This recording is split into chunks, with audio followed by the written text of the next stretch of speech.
Everybody, Coke, Subway. Okay. Wait, you have to make the symbol. There we go. All right, cool. Hey, everybody.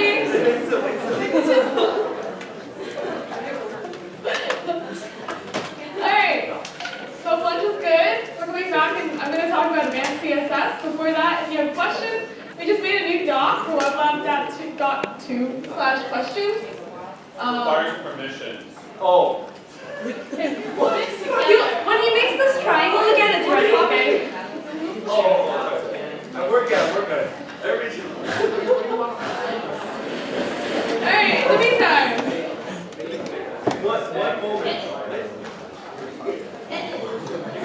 Alright, now let's go.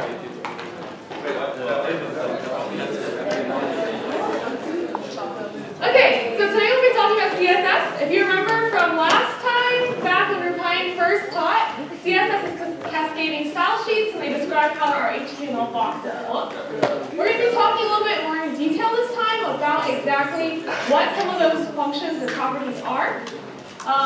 So first, before we start, what's an example of something CSS can do that we've talked about? You can raise your hand and then I'll call on you, or you can, yeah. Change background color. Yeah, change background color. I saw another hand. It was in this general vicinity. Change everything. That's probably true. Yes? Yeah. Did you say move something to the right of something? Yeah, you can change positioning. I'll take one more. Animations. Yeah, I believe Rupine showed you some of those yesterday as well. So I'm going to go a little bit more detail. So some of the basic things we've talked about, like how things can be laid out on a page. This is the Bootstrap page, which you might be familiar with. You can change fonts, text styles, and colors. And we've talked about block styles and borders, and a little bit about animation as well. But we can do so much more. Bootstrap hides a lot of that from you, but we're going to talk about what exactly it does behind the scenes. For example, you can make idle animations, such as like this little GUI effect that's happening in projects. You can create more complex layouts, such as this old tweet deck. Hover animations that look kind of funky, like glitches. You can create like layering when you transition from place to place, almost like parallaxing. This is from Upstatement. Responsive design, so as I shrink the page, things aren't just going to like disappear off into the side. That's nice. This helps you be mobile friendly and also sometimes tablet friendly. You can create animated modals or like pop-ups. This brings a little bit more excitement to your page and people can realize that something is popping up at them. So why do we care about all this? It's because it mimics intuitive and expected behavior. What does this mean? The user tries to do something, and if the button doesn't change colors, sometimes we're like, did I actually hover on it? Is it actually a button? If links don't change colors once you click on them, you're like, did it actually do something?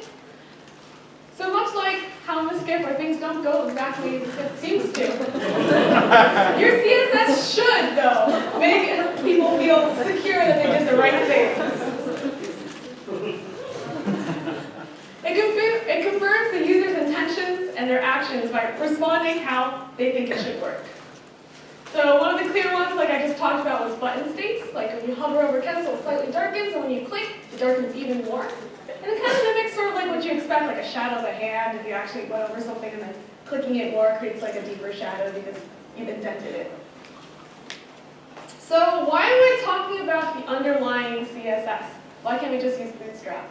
Well, I've talked about previously how we might want to create something that's slightly different to create identity as well in your website, and maybe you just want to alter a couple of things. You want some sort of custom design, and this doesn't mean you can't put the custom design on top of your Bootstrap, or later, or alter some Bootstrap stuff. But sometimes Bootstrap does some funky things, and you're like, huh, why did they do this to make the nav bar stay at the top? So learning a little bit about what's underlying that will help you figure out how to alter those things, or create something entirely your own. And when you do that and you try to create your own thing, you're styling alone. But we're not going to let you go alone. My goal is to give you an intuition with CSS. I'm not going to explain how every single thing works. You're not going to come out and be like a textbook, I know everything in CSS. I don't know everything in CSS. Most people don't. I don't think the guy who made CSS knows everything in CSS. But I'm going to give you an idea of like, I want to do something, what should I be thinking about? What properties, like if I'm trying to make something stay to the top, should I be using position? Should I be using display? Is it text color? Like, I'm going to try to give you an intuition about what things you should be looking into altering. So I'm going to talk about 3 main things, or 4, I can't count. First one is box models, which is something Ryan talked about earlier. We're going to do a review of that. Then things that help create layouts, transitions and animations. We're going to touch on those a little more deeply than yesterday. And also how to create responsive layouts. And I'm going to try to do this with you in terms of sort of more like actual elements of things you might actually want to build. For example, cards. And then we're going to talk about how to make the cards nicer. And also how to make buttons and make those cool. So to start with is the box model. Does anyone remember what that is? And want to give me a brief rundown of it before I do a more detailed one? Yes? Everything on the screen is a box. Yeah, everything on the screen is a box. That's correct. And with that, we can alter certain things in how spaces in the box work. And that's what we're going to talk about in a little bit more detail. I'm going to be going through a code pen. You can follow along if you want to. And make alterations yourself. This website, if you make changes in the code, it should auto-update if you did it correctly. But I'll be walking through some of what is on there already. So this is currently my code. I have an HTML box with the ID box that says welcome home, welcome boss. And the CSS that styles that box has a width, background color, some padding, border, and margin. And so if you're at this site, you'll see that it looks something like this. So can anyone explain why we have, like, for example, this little space there between welcome boss and the border?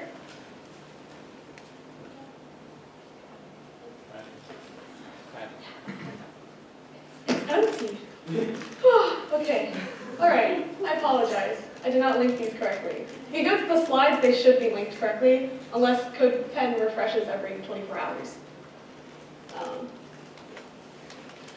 So we have all of these spacing because of padding, border, and margin. So I've labeled them on the top. The margin is what's outside of your border radius. So this is like how to space elements from each other. Padding spaces things from the inside of your box to the border as well. So welcome boss has that nice margin or padding in between because of that. And then the actual area of the box was determined by width, and if I had set a height, it would have been determined by that. So that's some sort of intuition about how those boxes work. And for example, to show kind of the difference and how they affect one another, if you look at the area, we set the width to 250 pixels, but actually the whole size of the box is 250 pixels plus the padding on the side. So we have actually 284 pixels plus the border width, which is 1 pixel wide. So the actual thing is 286 pixels. But it's going to have an extra even more margin from other objects. So if you added another div to this, you shouldn't expect them to touch for these reasons. So I'm going to create cards, like make nicer looking cards based off this. I hope this link works. If someone wants to go through this and tell me if it works or not. Nice, it works. Cool, Leo. All right, so you should see cards that look like this. They're not particularly great. They're touching each other. There's no any spacing between one another right now. So if you see, they're rather simple. I set the padding and the margin to 0, so there's nothing there. But we can make these look nicer with padding and margin. So I'm going to give you a couple minutes to try and mess around with paddings and margins to see how they work. A little bit of intuition also because margin has some interesting syntax. I'm going to write this on the board because I didn't actually put this down.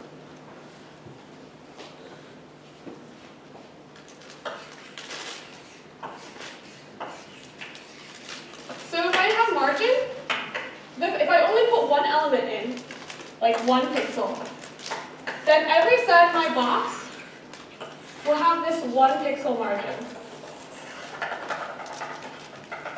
However, I can change it. If I want the top to be only 1 pixel, but I want the sides to be larger, I can actually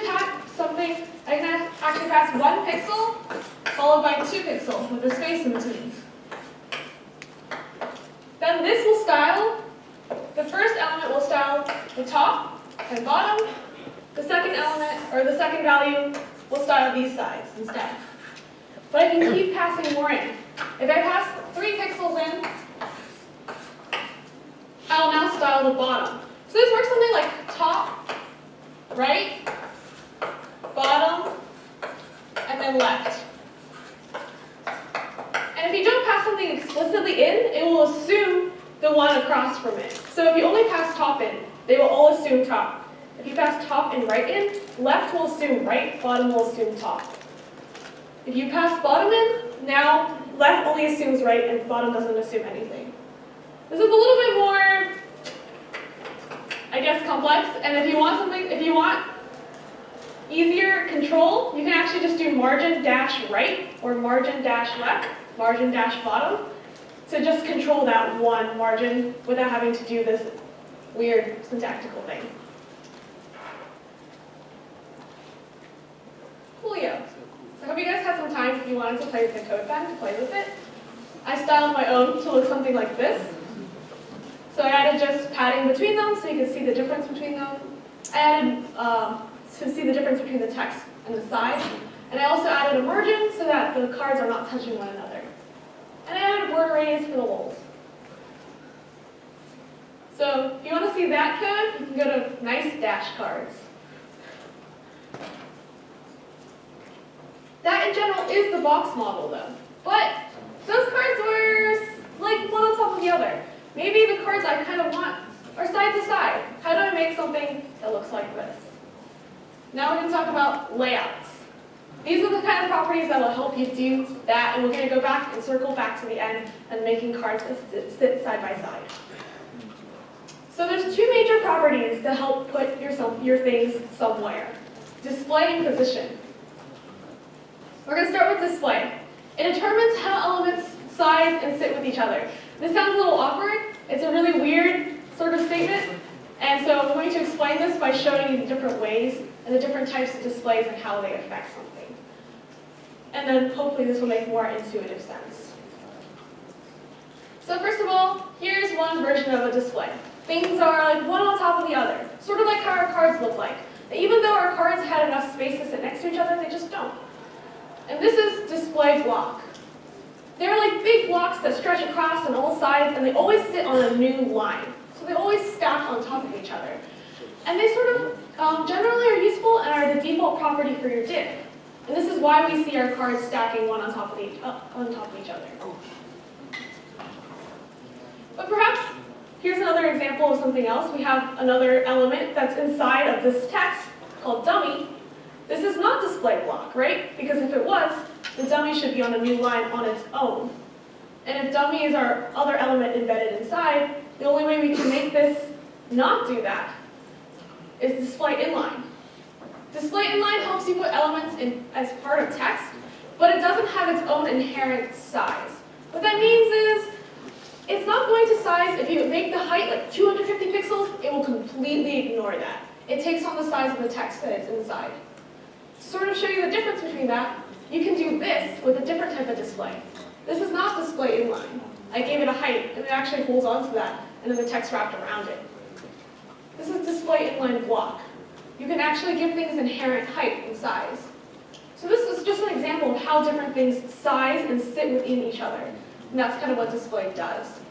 To give you some more interesting ones / more useful stuff, we're going to go into other examples.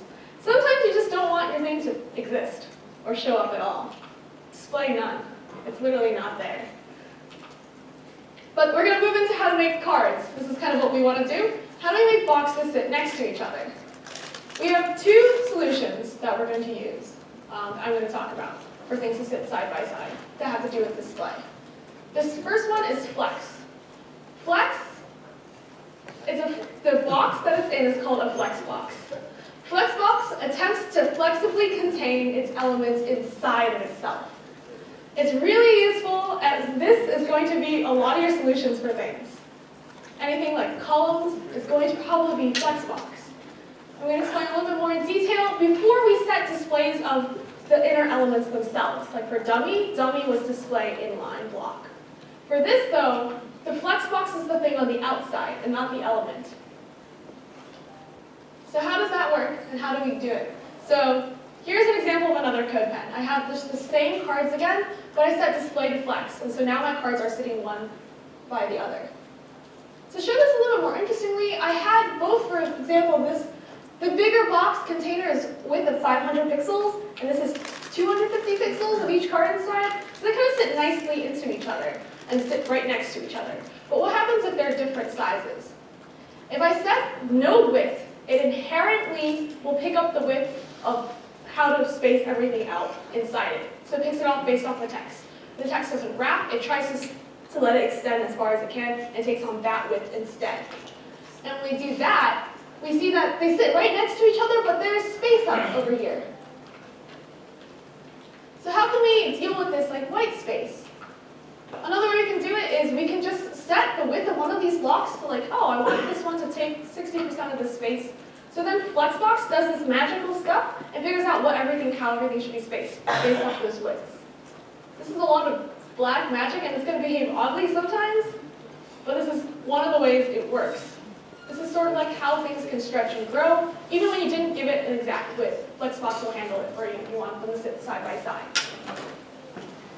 Another example is what if I wanted to set the spacing to be like, I want each card to be like 150 pixels, but I actually want them to be spaced out. Flexbox does this for you. You can justify content and put the space in between. And then it will try to put and evenly distribute space in between several objects. Other options include space around, which then it will distribute the white space also on the outsides of the box as well. Oh, that's not what I wanted. Okay. There's a lot of different ways you can justify content. You can also align items inside of a box such that they align in the center. I'm going to draw this out because I didn't have a slide for it. If I have this sort of box, and I have one element, usually it's going to be over here. But if I flex box and I justify content to be the center, but it will try to follow this line, and then our box will sit here instead, and not here. That's justify content. And then I can also align items, where if I align items to center, it will align based off of your horizontal vertical position, and then our box will now exist here. So this gives you a lot of flexibility to do things that perhaps like in Word, you'd easily be like, oh, I just want it to be able to justify right, justify left, justify center. Flexbox does that for you, but with your boxes now. Another way to do this handle side-by-side cards is display grid. Something I want to hammer down with grid is it rigidly defines a grid for your child element to sit on.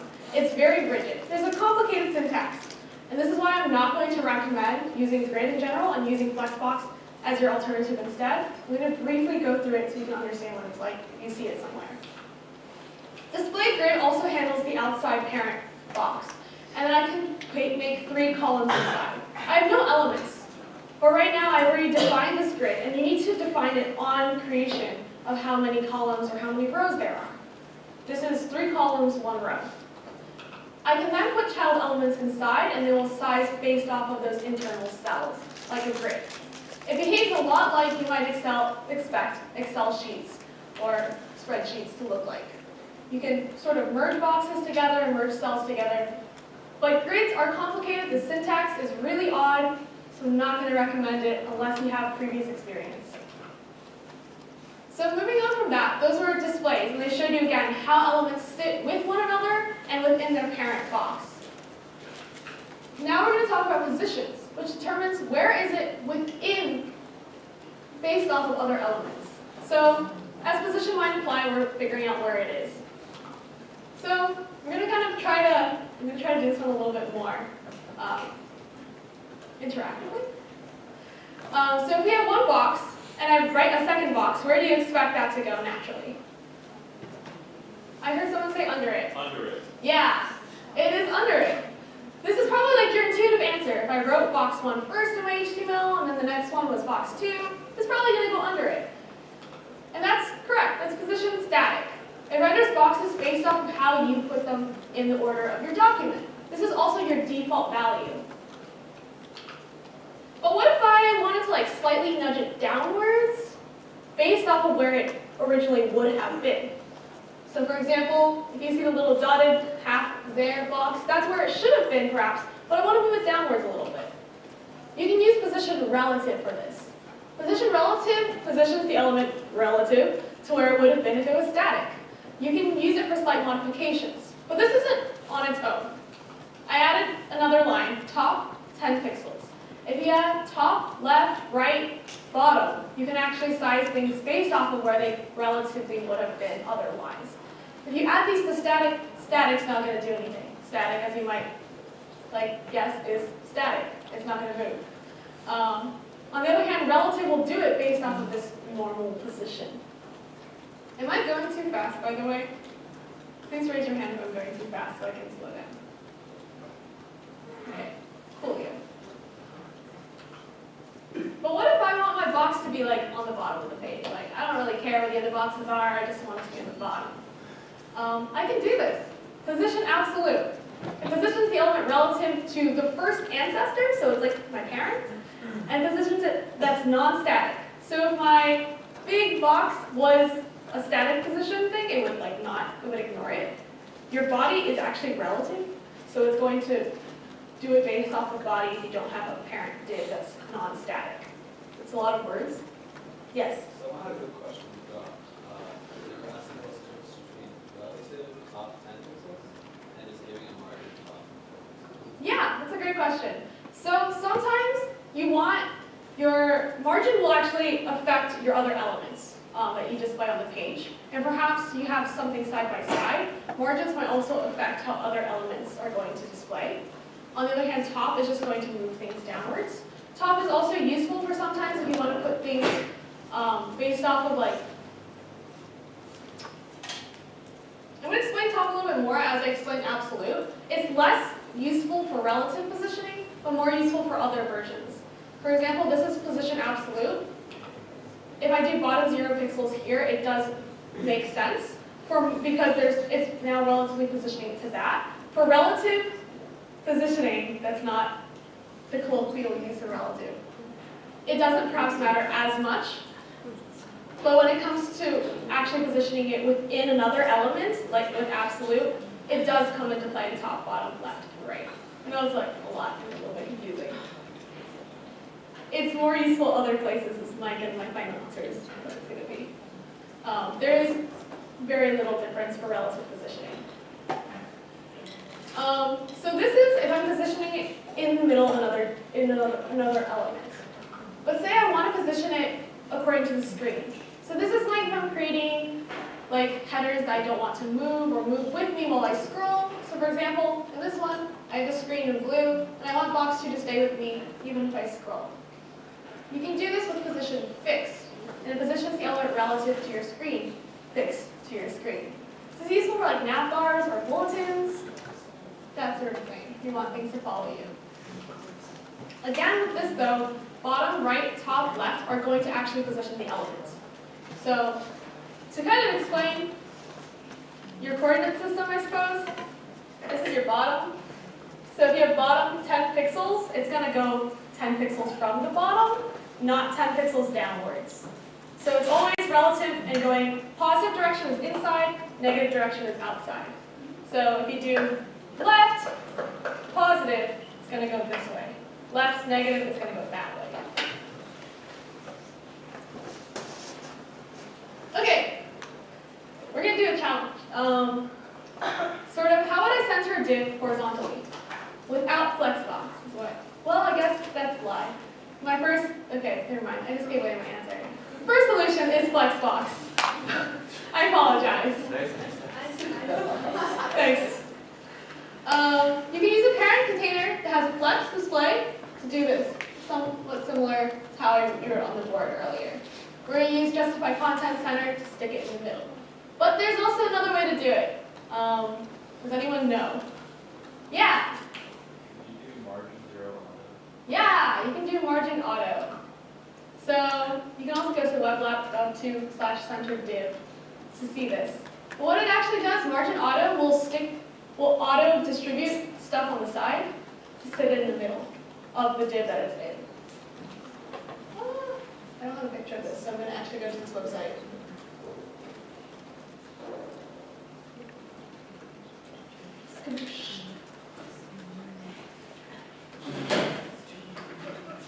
Oh, this is the wrong one. My links are broken, I apologize. Okay, that's wonderful. Anyway, all right, because my links are broken, I will fix them after this lecture. You can try this on your own and prove it works. I promise it does. From this, just layouts, we've shown you that there's many solutions to go through something. To put things side by side, you could do grid, you could do flexbox. To center things, you have margins. We also have flexbox again. But while we have many solutions, some of them are bad.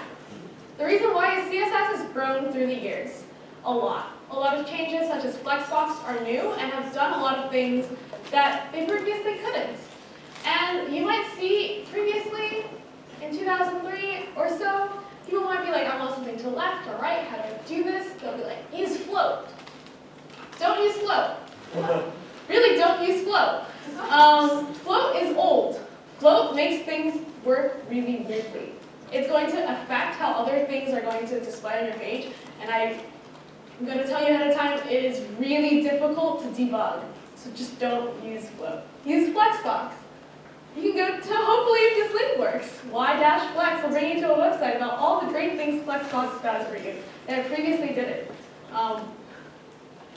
Well, float, if you look up stuff on the internet, you might get solutions from the old ages where they tell you to float something. Please don't use them. Look for newer solutions or ask staff to help you with that. All right, moving on. My next section was on transitions and animations. I believe Group High showed you some cool stuff you can do with it. I'm going to try to go more into detail about how some of these things work, and also show some implementations if my links aren't broken. So transition determines how things change or transition from one property to another. It does it based off of value changes. So this link works. You can go to weblab.2/transitions to see a code pen of what I'm going to show you. Where I have a card with the class start. With start, it should have this background color, which is our WebLab blue. And with both classes start and end, it would have the background color that's red. So I wrote some JavaScript that's going to be toggled when you click this element. Toggle transition is just going to add end as a class to our card or remove it. So what you'll see is if when you click on it, it should look something like this. The transition figures out, using black magic, how to transition from a change in property value. And I set the background color to change with this line, transition, background color, 1 second. If I don't have this line, it looks something like this every time I click it. It's going to like flash at you. So it tries to interpolate and figure out how to actually make those changes. Not all properties, for example, display is not covered by transition. So you can't transition displays. It can't do that math for you. It's too complicated. If you want to figure out what things do work, most color changes will. Top, left, right, margin, any position changes usually work. If you have position, if you use auto, it will not. It cannot figure out the math for that well enough. But if you give it actual values, it can figure out how to make those changes. So transitions trigger with change in properties, but perhaps I don't want it to happen only when I click or interact. This is where animations come in. Animations, you can define what sort of the differences are. Basically, keyframes. So instead of moving from, oh, this is my JavaScript. Oh, okay. Animation defines the keyframes to transition through. So if you go to weblab.2/animations, we can see the code I'm going to pull up.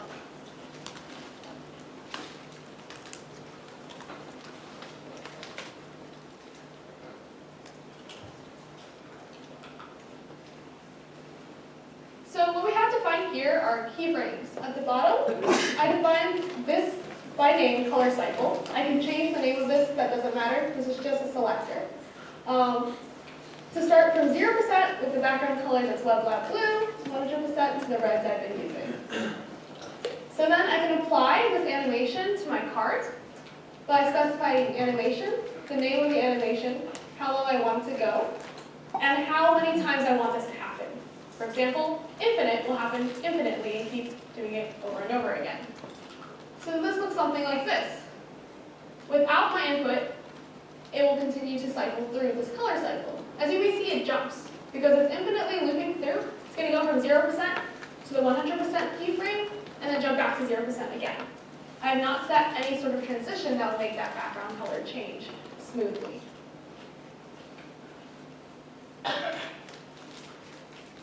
We can also use selectors. So previously I used some JavaScript when I did a transition, such that when I clicked it, it would toggle color change.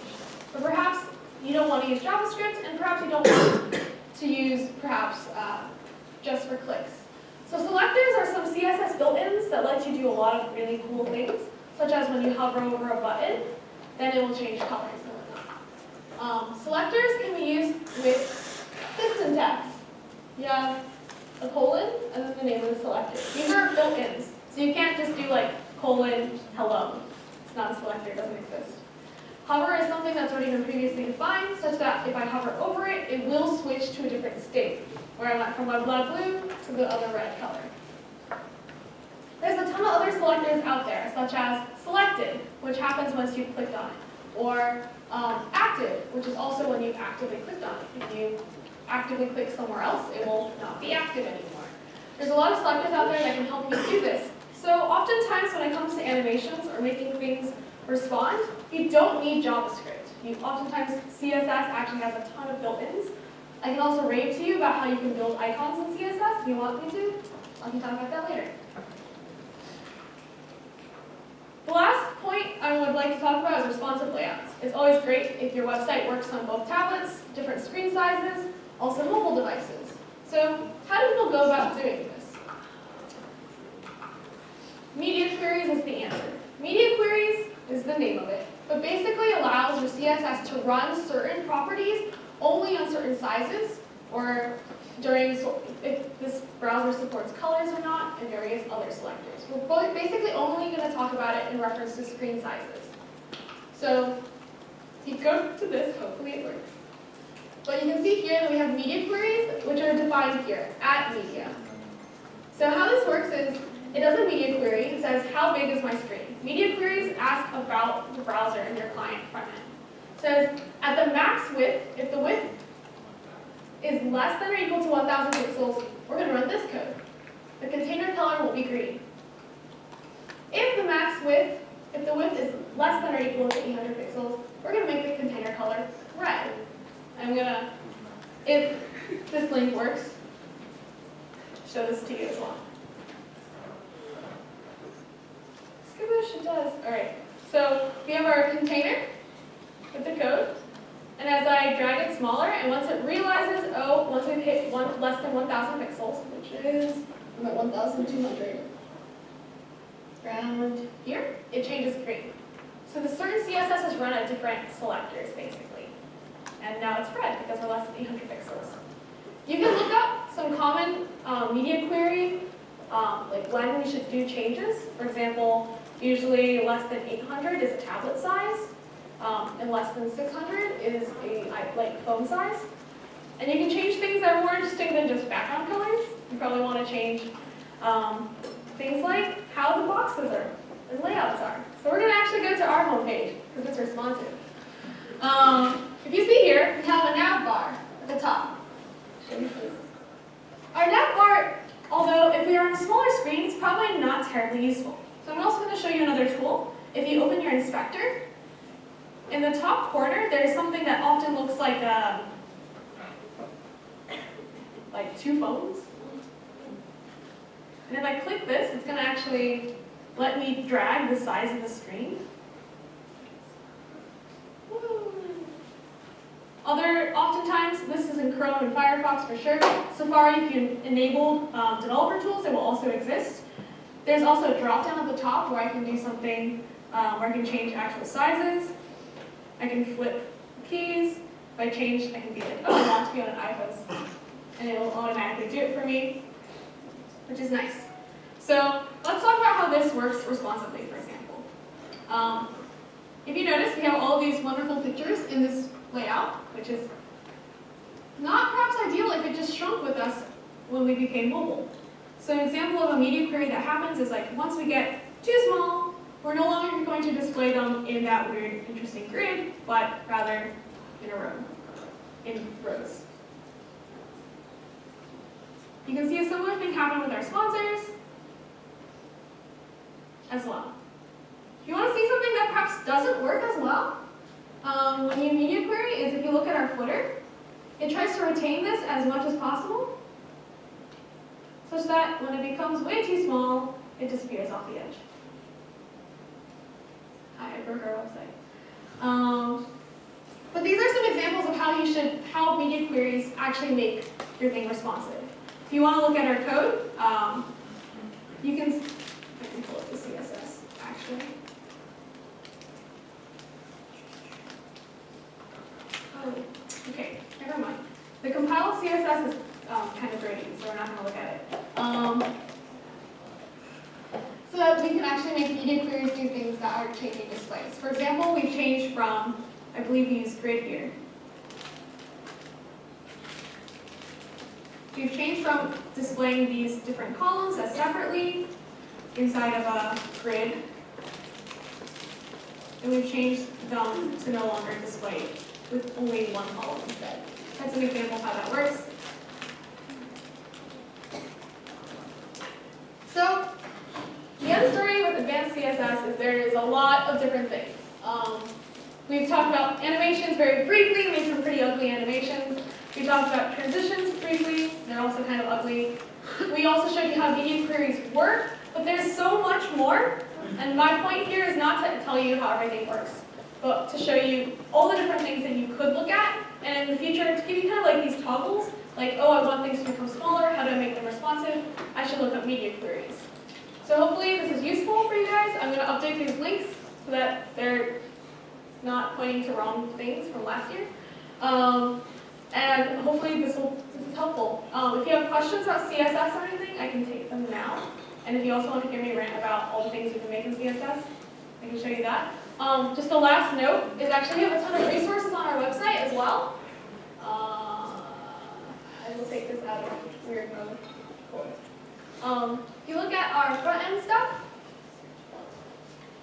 you can look at how design systems work to see some more on CSS, how to make shapes in CSS, which is really cool. You can also go to csstricks.com, which will show you a ton of really cool things about how to make animations. You can look up Flexbox, as they have as an example up there, and it'll tell you all sorts of cool things about Complete Guide to Flexbox. Hello. And sort of how things work with also really nice pictures and stuff. So